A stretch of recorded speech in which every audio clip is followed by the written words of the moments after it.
বাসায় যদি হঠাৎ মেহমান চলে আসে আর তাদের সামনে পরিবেশন করার জন্য কোনো বিস্কুট না থাকে, তাহলে আপনি কিন্তু অল্প সময়, মাত্র 10 মিনিট সময় যদি হাতে থাকে, এই 10 মিনিটে এই মজাদার বিস্কুট ঘরেই তৈরি করে নিতে পারবেন। প্রথমেই আমি একটা মিক্সিং বল নিয়েছি, এর মধ্যে দিয়ে দিব 1 কাপ পরিমাণে সুজি, আর 1 কাপ সুজির সাথে আমি দিয়ে দিব হাফ কাপ পরিমাণে ময়দা।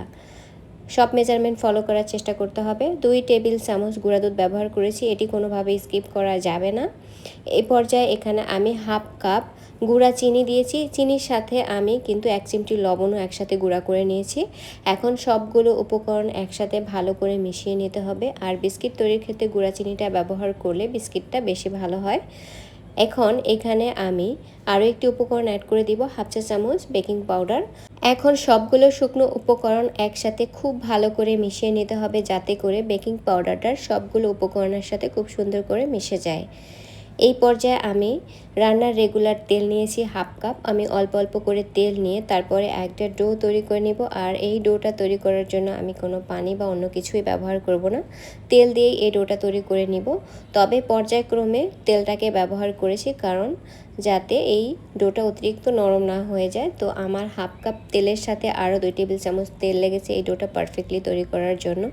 হাত দিয়ে খুব ভালো করে মিক্স করে আমি একটা ডো তৈরি করে নিয়েছি, আর এই ডোটা কিন্তু রেস্টে রাখার কোনো প্রয়োজন হবে না।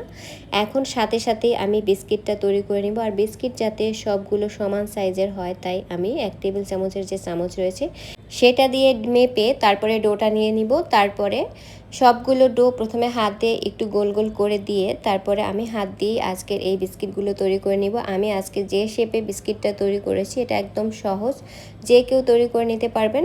প্রথমে হাত দিয়ে আমি একটা গোল বলের মতো তৈরি করে 2 হাতের তালুর মাঝখানে এটাকে রেখে আমি জাস্ট এটাকে চ্যাপটা করে দিব। এইভাবেই কিন্তু এই বিস্কিটগুলো তৈরি করে নিব। চ্যাপটা করে নেওয়ার পরে আমি যে সাদা তিল রয়েছে সেইখানে জাস্ট প্রত্যেকটা বিস্কিট গড়িয়ে নিব। এইভাবে আজকে সবগুলো ডো দিয়ে আমি বিস্কিট তৈরি করে নিব, আর প্রত্যেকটা বিস্কিট সমান করার জন্য আমি মেজারমেন্ট যে চামচ রয়েছে সেটা দিয়ে মেপে ব্যবহার করেছি। আর আমার সবগুলো বিস্কিট কিন্তু তৈরি করা হয়ে গিয়েছে। যে বেকিং ট্রেতে আজকের বিস্কিটটা বেক করে নিব সেখানে আগে থেকে আমি একটু ঘি ব্রাশ করে তারপরে একটু ফাঁকা ফাঁকা করে সেট করে নিয়েছি, যাতে বেক হওয়ার পরে একটার গায়ে আরেকটা লেগে না যায়। তারপরে আমি বিস্কিটগুলোকে একটা ইলেকট্রিক ওভেনে ঠিক 22 থেকে 23 মিনিটের মতো বেক করে নিয়েছি। আর বেক হওয়ার পরে গরম অবস্থায় বিস্কিটগুলো না তুলে কিছুটা ঠান্ডা হয়ে যাওয়ার পরে তুলতে হবে।